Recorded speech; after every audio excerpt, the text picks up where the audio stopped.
கிறிஸ்துவுக்குள் அன்பான கர்த்தருடைய பிள்ளைகளே, இன்றைய வேத வசனமும் ஜெபமும் லூக்கா எழுதின சுவிசேஷம் 9ஆம் அதிகாரம் 56ஆம் வசனம். மனுஷகுமாரன் மனுஷருடைய ஜீவனை அளிக்கிறதற்கு அல்ல, ரட்சிக்கிறதற்கே வந்தார் என்றார். கர்த்தருடைய பிள்ளைகளே, அந்த நாட்களிலே சீசர்கள் இயேசு கிறிஸ்துவை பார்த்து கேட்டார்கள், எலியா செய்தது போல அக்கினி இறங்கி இவர்களை அழிக்கும்படி நாங்கள் கட்டளையிட உமக்கு சித்தமா என்று கேட்டார்கள்.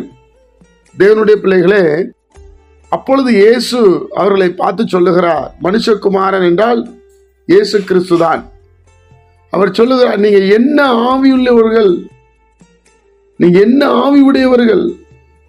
நம் மனுஷகுமாரன் இந்த பூமிக்கு இயேசுவாகிய நான் யாரையும் அழிக்க வரவில்லை, ரட்சிப்பதற்காக வந்தேன், பாதுகாப்பதற்காக வந்தேன். தேவனுடைய பிள்ளைகளே, அதனாலதான் இன்றைக்கு அநேகர் இயேசு கிறிஸ்துவை ஏற்றுக்கொள்ளுகிறார்கள். தேவனுடைய பிள்ளைகளை நன்றாக அறிந்து கொள்ளுங்கள். இயேசு கிறிஸ்துவை யாரு விசுவாசிக்கிறாங்களோ அவங்க பாதுகாக்கப்படுவாங்க, அவங்களை தேவன் பொறுப்பெடுப்பார். இயேசு கிறிஸ்துவின் மூலமாக தான் விடுதலை, இயேசு கிறிஸ்துவின் மூலமாக தான் அற்புதம். தேவனுடைய பிள்ளைகளே, அவர் சொல்லுகிறார், மனுஷகுமாரன் மனுஷருடைய ஜீவனை அளிக்கிறதற்கு வல்ல, ரட்சிப்பதற்கே வருகிறார். ரட்சிப்பு என்றால் பாதுகாப்பு, ரட்சிப்பு என்றால் விடுதலை. தேவனுடைய பிள்ளைகளே, அப்போ கர்த்தரை எந்த மனிதன் சார்ந்திருக்கிறானோ, இயேசு கிறிஸ்துவை எந்த மனிதன் நம்புகிறாரோ அவங்க வாழ்க்கையில ரட்சிப்பு வரும், விடுதலை வரும். அதுக்காக தான் அவர் வந்திருக்கிறார்.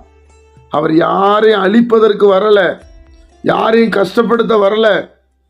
தான் கஷ்டப்பட்டு தானே ஆடுகளை போல தன்னையே ஒப்பு கொடுத்து மரணத்தை சந்திக்கிறார். பிரியமானவர்களே, இப்படிப்பட்ட ஒரு நல்ல ஆண்டவர் நமக்கு கிடைத்திருக்கிறார். அவரை ஸ்தோத்திரம் பண்ணுங்க. பாருங்க எவ்வளவு அழகாய் சொல்லப்பட்டு இருக்கிறது.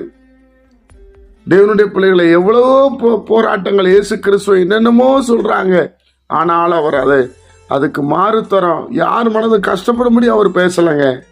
அதனால தாங்க இயேசுவை ஃபாலோ பண்றோம். இயேசுவை ஃபாலோ பண்ண என்ன காரணம்? அவருடைய ஸ்பீச், அவருடைய நடத்துதல் எல்லாமே குட், ரொம்ப நல்லதுங்க. நீங்களும் இயேசுவை ஃபாலோ பண்ணுங்க, எப்படி இருக்கும் பாருங்க. இந்த சுவாபமாவே மாறிடுவோம். ஜெபிப்போமா? பரிசுத்த பிதாவே, உம்முடைய குமாரன் இயேசு கிறிஸ்துவின் நாமத்தில் வருகிறோம். இதை கேட்கிற ஒவ்வொரு பிள்ளைகளும் இயேசு யார் என்பதை அறிந்து கொள்ளட்டும். சமாதானம் பிள்ளைகளுக்கு உண்டாகும்படி நாங்கள் ஜெபிக்கிறோம். இன்னும் இயேசு பற்றி நாங்கள் அதிகமாக அறிந்து புரிந்துகிற கிருபை செய்யும். இயேசு கிறிஸ்துவின் மூலம் ஜெபிக்கிறவர்கள் ஜீவனுள்ள நல்ல பிதாவே, ஆமென்.